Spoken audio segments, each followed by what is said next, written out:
Problem solving से start करेंगे आज। सो प्रॉब्लम सॉल्विंग एक जनरल सी टर्म है, सबको पता है प्रॉब्लम सॉल्विंग का क्या मतलब होता है। डे टू डे हम डेली अपनी लाइफ में कुछ ना कुछ डेली रूटीन में प्रॉब्लम सॉल्व कर ही रहे होते हैं। प्रॉब्लम्स मतलब एज इन बहुत बड़ी प्रॉब्लम की बात नहीं हो रही, जो भी हमारे रोज के काम होते हैं, जैसे कहीं पहुंचना है, वहां पे कोई काम है, कोई सॉल्व करना है, कुछ करना है, तो वो डेली प्रॉब्लम्स ही हैं। तो problem solving occurs when a goal must be reached by thinking and behaving in certain way. तो प्रॉब्लम सॉल्विंग कैसे होती है? जब हमें कोई गोल रीच करना है सोच के और उस तरीके से बिहेव करके। सिंपल से सिंपल प्रॉब्लम क्या हो सकती है? How to cut a recipe in half, या कोई कोई कुछ बनाना है, या सबसे कॉम्प्लेक्स क्या होती है? मैथमेटिकल प्रॉब्लम्स होती हैं। बहुत टाइप्स की प्रॉब्लम होती है। अब ये करते कैसे हैं प्रॉब्लम सॉल्विंग? सबसे पहले जो ट्रायल एंड एरर एक तरीका है, मैकेनिकल सॉल्यूशन है, जिसमें हम बहुत बारी ट्राई करते हैं, फाइनली हमें एक सॉल्यूशन मिल जाता है। स्टार्टिंग में बहुत बारी गलतियां होती हैं, फिर धीरे धीरे हमें एक चीज समझ में आ जाती है ट्राई करते करते। जैसे आप कभी अपना पासवर्ड भूल जाओ तो आप 2-3 बार डाल के ट्राई करते हो, फिर उसके बाद एक बार कभी वो चीज आपको जो 2-3 माइंड में होते हैं कि ये हो सकता है, ये हो सकता है, और फाइनली जो एक होता है वो याद आ जाता है। तो ये प्रॉब्लम सॉल्विंग का तरीका होता है जिसमें हमने रोड लर्निंग की होती है। रोड लर्निंग मतलब कुछ हमने ऐसे स्टेप्स याद किए होते हैं कि ऐसे ऐसे करेंगे तो हो जाएगा, तो जिसको हम बार बार ट्राई करके देखते हैं। इसी में एक तरीका होता है एल्गोरिथम। एल्गोरिथम होता है जिसमें हम स्टेप बाय स्टेप फॉर्मूला लगा के चलते हैं। मैथ में जैसे एल्गोरिथम होता है, वैसे ही रियल लाइफ में भी एल्गोरिथम होता है। हमें कोई चीज नहीं समझ में आ रही है तो हम उसको स्टेप बाय स्टेप करके देखते हैं, स्टेप बाय स्टेप उस प्रॉब्लम को सॉल्व करने की कोशिश करते हैं, और धीरे धीरे एक एक स्टेप करते करते हम उस प्रॉब्लम की सॉल्यूशन तक पहुंचते हैं। तो इससे क्या होता है? हमें करेक्ट सॉल्यूशन मिलता है, क्योंकि हम उसको स्टेप बाय स्टेप चल रहे हैं, सीधा जंप नहीं कर रहे हैं शॉर्टकट में। तो जब हम कोई चीज स्टेप बाय स्टेप सोच समझ के करते हैं तो वो एल्गोरिथम है। जैसे इन्होंने एग्जांपल दिए, जब लाइब्रेरियंस ऑर्गेनाइज करके बुक लगाते हैं अपनी बुक शेल्फ पे, तो वो एक एल्गोरिथम है। ऐसे ही हम पजल सॉल्व करने के लिए एल्गोरिथम्स यूज करते हैं, स्टेप बाय स्टेप चलते हैं। लेकिन हर चीज में एल्गोरिथम यूज करना, रियल लाइफ में हर चीज में प्रैक्टिकली चलना बहुत मुश्किल है कि आप स्टेप बाय स्टेप करो।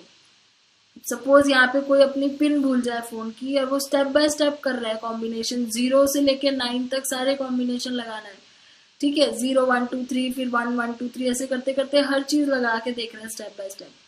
तो प्रैक्टिकली ये पॉसिबल नहीं है, पिन एक्सेप्ट नहीं करेगा इतनी बार। दूसरी बात ये है कि अगर एक्चुअली में वो कर भी रहा है एक्सेप्ट, तो ये स्टेप बाय स्टेप सारे पॉसिबिलिटी लगाने में सालों लग जाएंगे।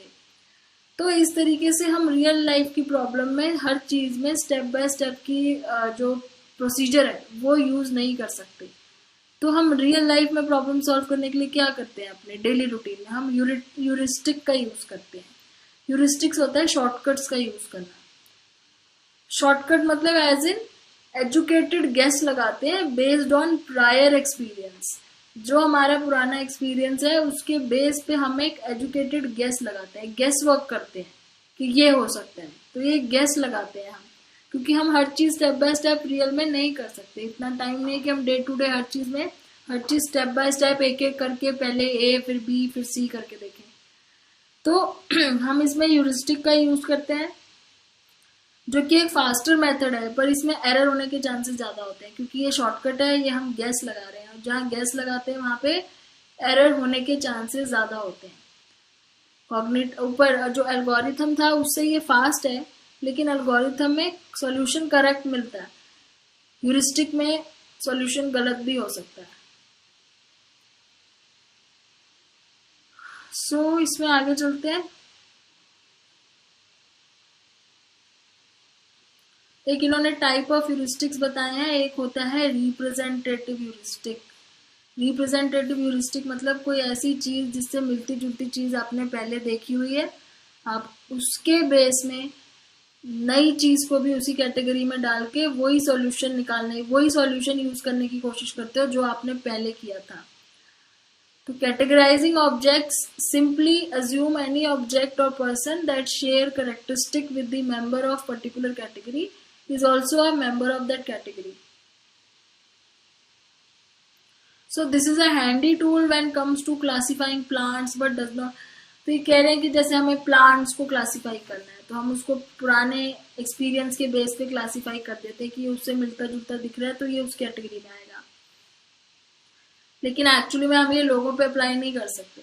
जैसे यहाँ एग्जाम्पल है कि हर डार्क स्किन वाले को आप अफ्रीकन नहीं बोल सकते, हर ब्लू आइड ब्लॉन्ड को आप स्वीडन नहीं बोल सकते। तो रिप्रेजेंटेटिव ह्यूरिस्टिक हर चीज में नहीं काम आ सकता है, लेकिन फिर भी काफी जगह पे हमें जो चीज पहले हमें एक्सपीरियंस हो चुका है जिस चीज के साथ, उससे मिलती जुलती चीज दिखती है, तो हम उसको उसी तरीके से सॉल्व करने की कोशिश करते हैं जैसे हमने पहले वाली चीज को किया था। तो वो होता है रिप्रेजेंटेटिव ह्यूरिस्टिक। फिर आगे चलते हैं, नेक्स्ट है अवेलेबिलिटी ह्यूरिस्टिक। अच्छा, एक चीज मैं यहाँ पे बताना भूल गई आपको, रिप्रेजेंटेटिव ह्यूरिस्टिक जो होते हैं दे कैन बी यूज्ड और misused to create a sustain stereotype. मतलब स्टीरियोटाइप्स को फॉर्म करने में ये थोड़ा सा मिसयूज हो सकता है। स्टीरियोटाइप कैसे? जैसे सपोज आप बोल दो कि भाई इस कैटेगरी के लोग इसी तरीके के होते हैं, तो वो मैं एक एग्जांपल दे रही हूँ जो कि प्रैक्टिकली नहीं है, बट एक एग्जांपल के फॉर्म में मैं समझने के लिए कह रही हूँ। सपोज एक स्टीरियोटाइप है कि जो वो होते हैं बंगालीज होते हैं वो बहुत डरपोक होते हैं। तो अब क्या है, अब आप जब नेक्स्ट ये आपके माइंड में ये स्टीरियोटाइप, अगर आपने कहीं से सुना, आपके माइंड में ये स्टीरियोटाइप बैठ गया, तो आप नेक्स्ट टाइम अगर किसी और ऐसे बंगाली फ्रेंड को मिलोगे तो आप उसको रिप्रेजेंटेटिव ह्यूरिस्टिक यूज करके आप उसको सोचोगे कि ये भी एक ये भी डरपोक ही होगा। तो रिप्रेजेंटेटिव ह्यूरिस्टिक कई बार स्टीरियोटाइपिंग करने में मिसयूज किए जाते हैं, किसी को स्टीरियोटाइप करने में। और स्टीरियोटाइप क्या होता है? जब हम किसी के बारे में एक ऐसी थिंकिंग बना लेते हैं जो हम सुन के करते हैं, जिसके पीछे एक्चुअली में कोई ट्रुथ नहीं होता है, ये खाली एक किसी के साथ एक गलत एक्सपीरियंस की वजह से वो सबको उसी कैटेगरी में डाल देता है, और जब आगे वो बातें आगे जाती है दूसरे लोगों के पास तो वो परमानेंटली फिक्स हो जाती है, तो उनको चेंज करना बहुत मुश्किल हो जाता है। तो वो होता है स्टीरियोटाइप। तो ऐसे ही रिप्रेजेंटेटिव ह्यूरिस्टिक्स क्या होते हैं, ये स्टीरियोटाइप बनाने में थोड़ा सा मिसयूज किए जाते हैं। तो हम फिर उसको एज अ रिप्रेजेंटेटिव यूज करते हैं, उस चीज को दूसरों को भी उस तरीके से देखते हैं। अब आगे चलते हैं अवेलेबिलिटी ह्यूरिस्टिक में। इसका मतलब है कि जो चीज हमें लगता है सबसे ज्यादा अवेलेबल है वही हमारा सॉल्यूशन है, वही हमारी प्रॉब्लम का सॉल्यूशन है। जैसे कि पहले पढ़ लो क्या लिखा हुआ है, based on how easy it is to recall relevant information for memory और how easy it is for us to think related example. अब यहाँ जो एग्जाम्पल इन्होंने दिया हुआ है एक्चुअली में ये वर्स्की और कैनमैन ने ये कि लोगों के ऊपर ये एक्सपेरिमेंट किया था। कोई बुक उनको दी थी पढ़ने के लिए, बुक या कोई एक आर्टिकल दिया था, उनसे पूछा था बताओ इसमें कौन से वर्ड ज्यादा हैं, जो के से शुरू होते हैं वो वाले वर्ड ज्यादा है या जिनके मिडल में थर्ड लेटर के आता है वो वाले वर्ड ज्यादा है। क्योंकि उनको बीच में के आने वाले वर्ड याद नहीं आ रहे थे और दूसरे वर्ड ज्यादा याद आ रहे थे जो के से शुरू होते हैं। जैसे काइट याद आ रहा था, उसमें उन्होंने पढ़ा था काइट लिखा हुआ था या किचन लिखा हुआ था। जो चीज उनको याद आ रही थी उनको लगा वही सॉल्यूशन है, तो उन्होंने बोला कि के से शुरू होने वाले वर्ड ज्यादा है, जबकि आंसर दूसरा था कि जिनके बीच में के लिखा हुआ आता है वो वर्ड ज्यादा थे। तो ऐसे ही हम कई बार ये सोचते हैं कि जो चीज हमें ज्यादा नजर आ रही है या हमको याद करनी ज्यादा इजी है वो हमारी प्रॉब्लम का सॉल्यूशन है। फिर एक यहाँ पे दिया हुआ है useful heuristic that does work much of the time is to move backward from the goal. एक ह्यूरिस्टिक है जो आप काफी बार यूज कर सकते हो अपनी प्रॉब्लम सॉल्व करने के लिए, कि अपने गोल से बैकवर्ड जाओ। गोल से बैकवर्ड मतलब आपने जैसे अपने घर से कहीं जाना है, आपको उसका रास्ता नहीं एग्जैक्टली याद आ रहा है, तो आप उस रास्ते से बैकवर्ड आके देखो अपने घर तक। If you want to know the shortest way to get to the new coffee shop in town, you already know the goal. आपको गोल पता है आपने कहाँ जाना है, ठीक है।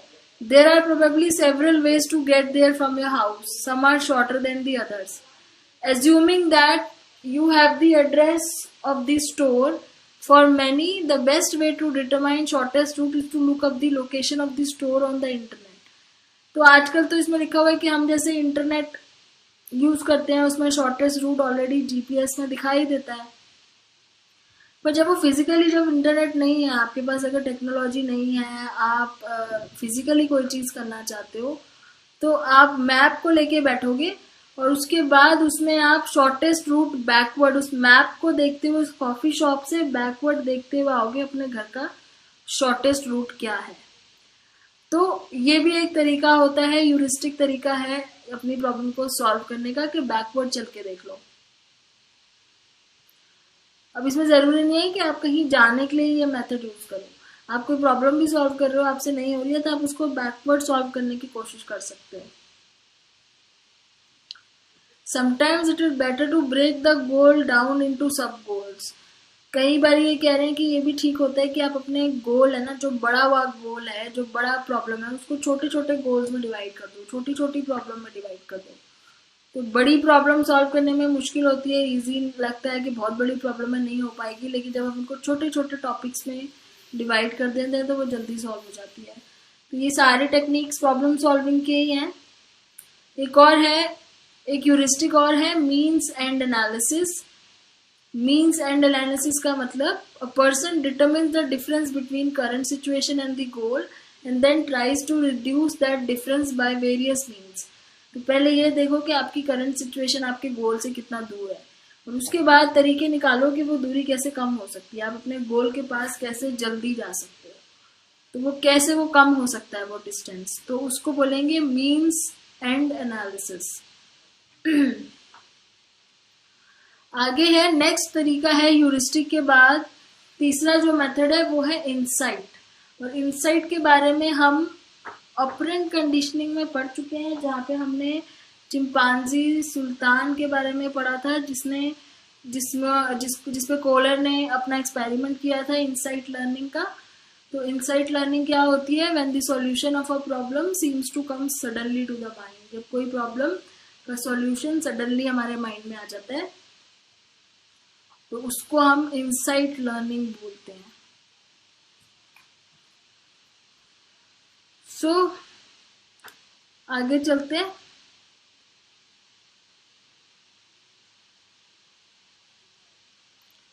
तो ये टॉपिक यहाँ खत्म हो गया है, इसकी समरी भी देख लेते हैं आप जो हमने अभी तक पढ़ा है।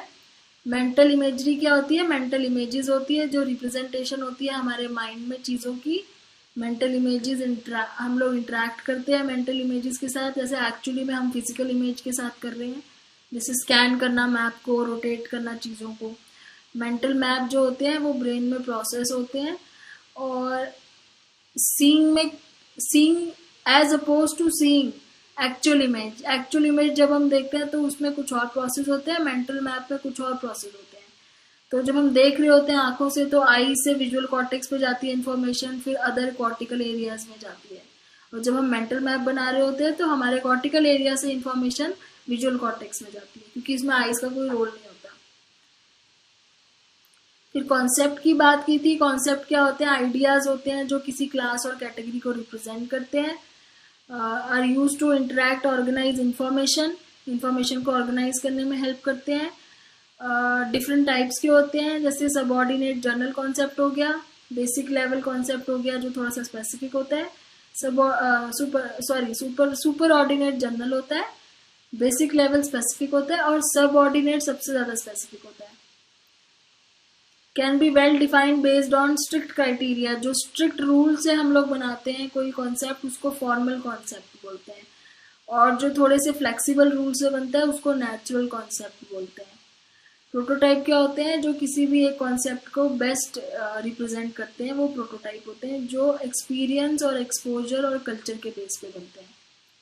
और ये सब चीज़ें हमारी प्रॉब्लम सॉल्विंग में हेल्प करती हैं। फिर हमने प्रॉब्लम सॉल्विंग पढ़ा है।